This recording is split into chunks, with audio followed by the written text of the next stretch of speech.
निम्रा का ख्याल था कि लोग गलती से अपनी शिकायत दूसरे डब्बे में डाल गए हैं, जबकि उनका असल मुकाम कंप्लेंट बॉक्स था। क्यों ना मैं ही इन लोगों की गैबी मददगार बन जाऊं? निम्रा ने मदद करने के ख्याल से सोचा। निम्रा अब थैंक यू बॉक्स के पास खड़ी एक एक करके ख़त निकालने लगी। ख़त बगैर किसी लिफाफे के थे, इसलिए आसानी से पढ़े जा सकते थे, और यही वजह थी कि निम्रा ना चाहते हुए भी खतूत पढ़ने लगी। पहला ख़त जो निम्रा ने पढ़ा वो एक बूढ़े आदमी का था जिसके 2 बेटे थे। ख़त में लिखा था, ऐ मेरे रब, मैं तेरा किस तरह शुक्र अदा करूं।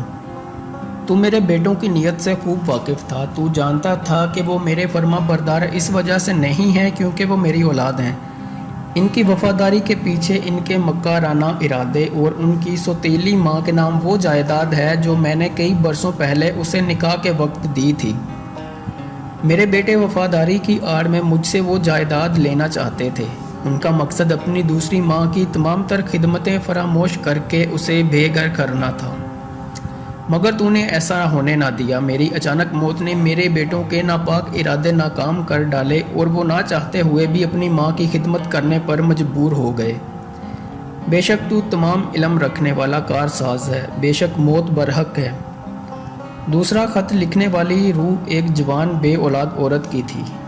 उस ख़त में लिखा था, ऐ मेरे रब, मैं किस तरह तेरा शुक्र अदा करूं। मैं कई सालों से बे औलाद थी और इस बात से बेखबर थी कि मेरा शोहर किसी दूसरी औरत से नाजायज़ रिश्ता कायम करने का ख्वाहिशमंद है। मेरी बीमारी से हुई अचानक मौत ने मुझे दुनिया की अजियत भरी ज़िंदगी और मेरे शोहर की बेवफाई दोनों से निजात दी है।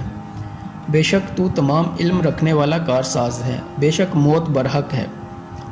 तीसरा ख़त इस मर्द का था जो सड़क पर होने वाले कार हादसे का शिकार हो चुका था। ख़त में लिखा था, ऐ मेरे रब, मैं तेरा किस तरह शुक्र अदा करूं। मेरी मौत ने मेरी औलाद को वो हक़ अता किया जो मैं अपनी ज़िंदगी में शायद अता ना कर पाता। मेरी मौत मेरे अमीर भाई के दिल में खुदा खौफी का बायस बनी और इसने मेरी औलाद को इनका जायज़ हक़ दे दिया।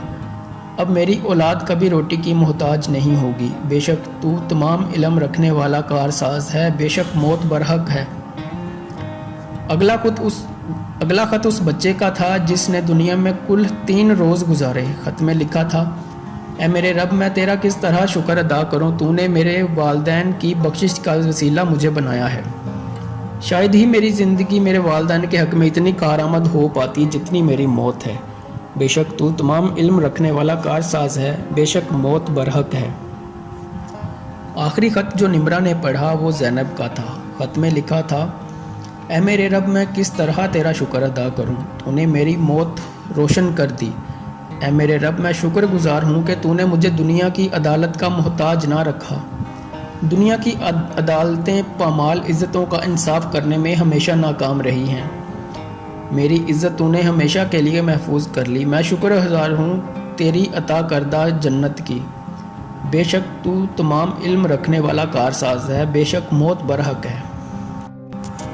जैसे ही निम्रा ने रब के नाम ज़ैनब का ख़त पढ़ा, उसे अपना वजूद अपने हाथों में मौजूद शिकायत नामे जैसा छोटा महसूस होने लगा। मोहतरमा, आप अभी तक यहाँ मौजूद हैं? फरिश्ते की अचानक आमद पर निम्रा परेशान हो गई।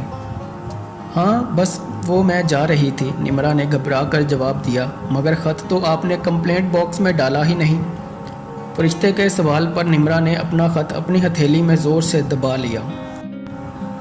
हाँ, वो मुझे ख्याल नहीं रहा, मैं जल्दी में गलत ख़त उठा लाई। फिर किसी दिन आ जाऊंगी, निम्रा ने जवाब देते हुए कहा। आप बस रब को शुक्रिया कह दीजिएगा। खुदा हाफिज़। निम्रा के जाते ही फरिश्ते ने एक बार फिर बॉक्स को मुस्कुराते हुए देखा और बोला, बेशक रब तमाम इल्म रखने वाला कारसाज है, बेशक मौत बरहक है।